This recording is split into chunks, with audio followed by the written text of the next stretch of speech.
Bringing back the gold standard would be very hard to do, but boy, would it be wonderful. We'd have a standard on which to base our money. This is what Donald Trump is pushing for.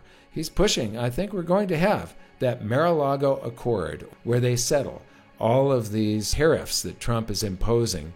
We're going to negotiate with all of the countries, but at the same time, we're going to have a new world monetary system and probably $10,000 gold. It's going to be a lot of pain for a short period of time, but then things are going to work out just peachy. We've got the gold. We can cause the entire world to go back on a gold standard, and it will benefit us. In my last video, I presented a body of evidence that suggested that we are going to have a new world monetary system very shortly, and it's probably going to be based on gold. In this video, I'm going to add to that body of evidence. There's a lot here to take in, so hang on. So with the last video, I've had this clip in it of Scott Bessent, the Secretary of the Treasury of the United States, saying that the world has to have a new economic reordering within the next 4 years and that he wants to be a part of it, something like a Bretton Woods agreement. Now, that economic reordering means a new global monetary system. That's what he's talking about. And then I pasted it to this clip where in a Tucker Carlson interview, he says that gold can't have a fiscal problem. Gold can't have a budget deficit. Gold can't have a war, and then he goes on to say what a gold bug he is. Well, now I'm going to add to all of this evidence. So let's take a look at this. Gold is not a fiat currency. There's a limited amount. It is recognized as a store of value. And you are seeing that you can keep gold in your vault. So gold is not a fiat currency. It's a store of value. You can keep it in your vault. At least he understands the difference between money and currency. Now, he goes on later in this video to suggest that other countries might have their currencies convertible to gold as well. Who knows whether China's moving on to war footing vis-a-vis Taiwan? The Chinese PBOC is the largest buyer of gold now. So, could we imagine, again, back to imagination, could we imagine some kind of a RMB that is exchangeable into gold, maybe at a premium? So I don't disagree with, any of that, which is probably why I find myself constantly sort of, rolling my eyes when people mention Bitcoin. Gold can be a risk off and a risk on asset. Bitcoin is a risk-on asset. Okay, so the Secretary of the Treasury of the United States of America is pretty much confirming here that the world is not going to go on to a Bitcoin-based monetary system. It really does. He's talking about the Chinese RMB, the renminbi, the yuan, being convertible into gold. And so that would mean a global gold standard. Now you need to listen to some of what Donald Trump said in his last term.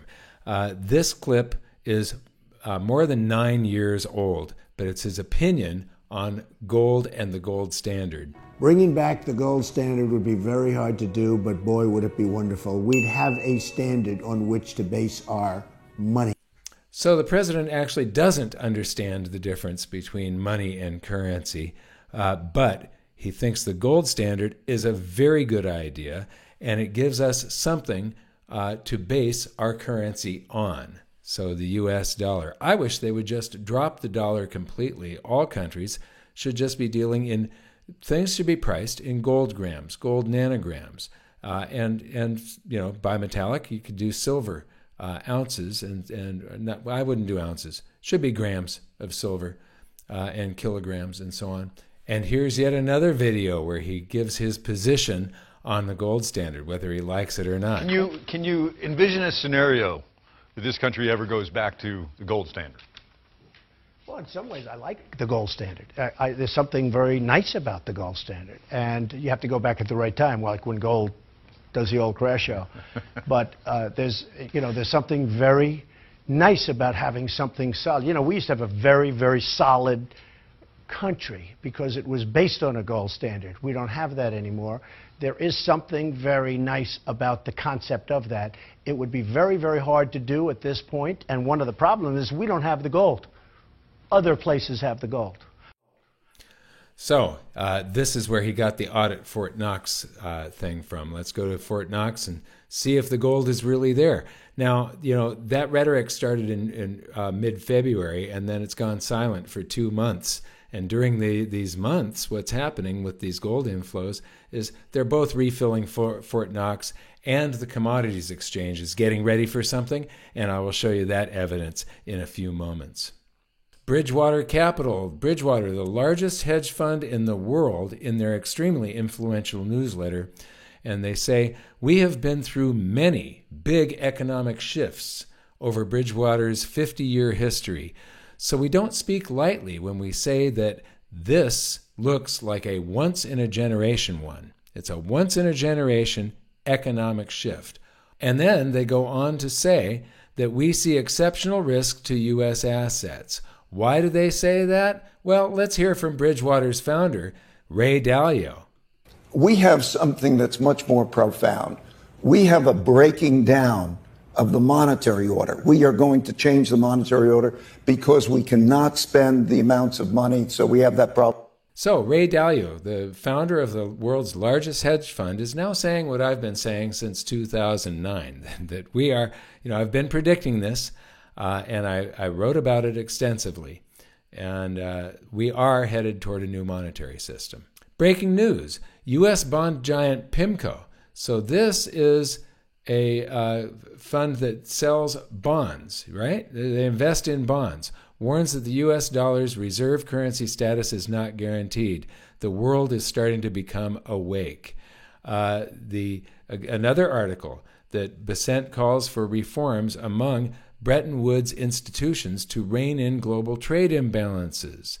This was in my last video. I had actually cut off the bottom here, but on the financial side, the reserve function of the dollar has caused persistent currency distortions and contributed, along with other countries' unfair barriers to trade, to unsustainable trade deficits.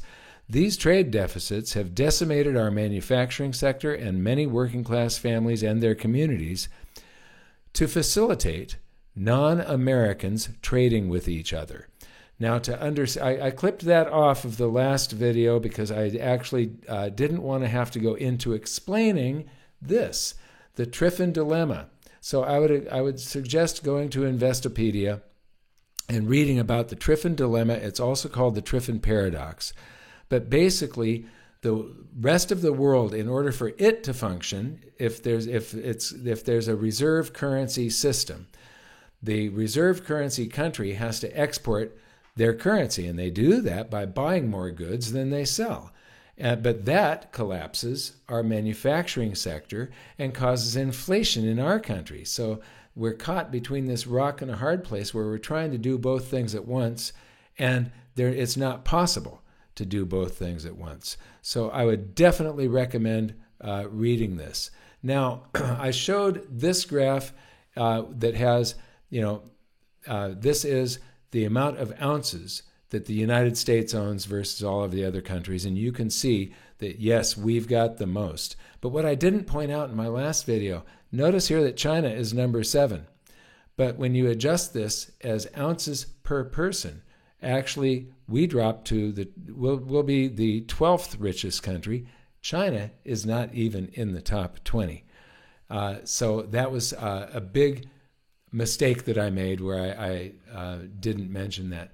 I showed a bunch of these graphs on gold flows around the world that Nick Laird of Gold Charts R Us put together.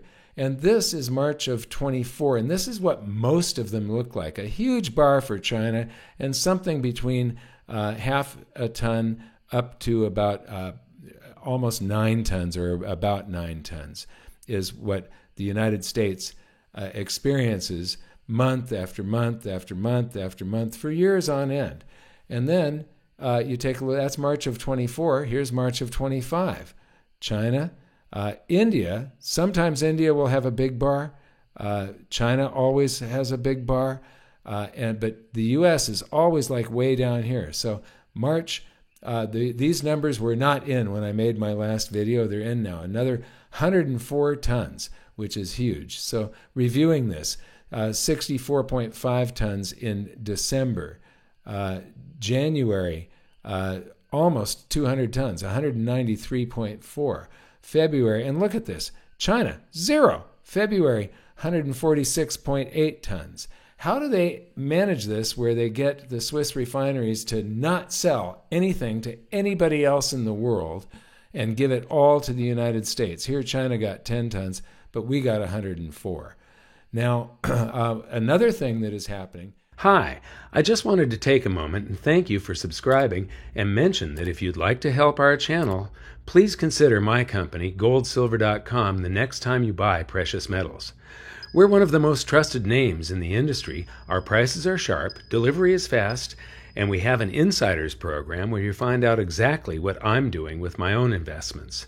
Thanks for making goldsilver.com your dealer, and now back to the video. Another thing that is happening, besides stopping the rhetoric on auditing Fort Knox and giving them time to end all of the gold leases and get the gold back and restock America's gold, at the same time, the commodities exchange is getting ready for something really big.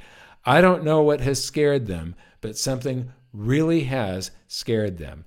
And if you take a look at this, this is the eligible ounces. This is registered ounces. Eligible are any bars in these vaults, the COMEX vaults, that can be used for delivery into a contract. But eligible bars are not for sale, at least at these prices. Some of them will become for sale. The yellow area, registered ounces, these are registered and available for delivery. These are just being stored. And so the analysis here is how much of these paper contracts exist compared to how much gold is in the vault. But remember, here Nick Laird is showing us the total gold in the vault, including the eligible. Now, probably only half of that eligible will ever be sold. So there is still a discrepancy here, but the percent coverage now is up at 94%. You can see what happened during COVID. There was a big rush on gold. They basically kept from going into a default, a force majeure, by getting gold inflows from London and from everywhere into the United States. So the entire world's gold flows just like suddenly went from eighth gear or something, fifth gear, into reverse. And everything reversed, and the U.S. got all the gold to keep from the commodities exchange from having a force majeure, which would have caused a huge price separation from the paper contracts and the physical gold. And physical would have gone to the moon, while the paper contracts would have gone to zero. And so you can see this differential here and the coverage ratio. They're almost at full coverage. We're currently at 94%. So that means that they would not have a force majeure. However, you've got to remember that only about half of the eligible ounces. So what you need to do is take half of this and then all of that and divide it into this, and you'll find out what the coverage ratio really is. But they are this is obvious that they are preparing for some sort of emergency. So why are we doing this? Well, Donald Trump wants to win at any cost. We've seen this. That's just part of his personality. He wants to win at any cost. And we've got these trade deficits and the current account deficits. And so this tweet that he put out, that was the big breadcrumb that I put at the beginning of my last video, the golden rule of negotiating and success. He who has the gold makes the rules. We've got the gold. We can cause the entire world to go back on a gold standard, and it will benefit us. But in that old video where he said we needed to wait until the gold price crashes, he's absolutely wrong there. You need a high gold price to cover all. In my last video, I showed it took $9,044 gold to cover all of the Federal Reserve notes 100%, the currency in circulation, and they're going to need some runway for deficit spending. A nice round number is $10,000 an ounce. However, if we're at $3,300 an ounce and they jump to $10,000 an ounce, that is a 66% devaluation of the U.S. dollar, which will cause all of the trade deficits to stop and the world will go back into balance. Gold balances all economies. And so China will not be able no country will be able to cheat the system. If we get rid of all the trade barriers, this is what Donald Trump is pushing for. He's pushing, I think we're going to have that Mar-a-Lago Accord or the Mar-a-Lago Summit or something like that, where they settle all of these trade barriers, all of the tariffs that Trump is imposing.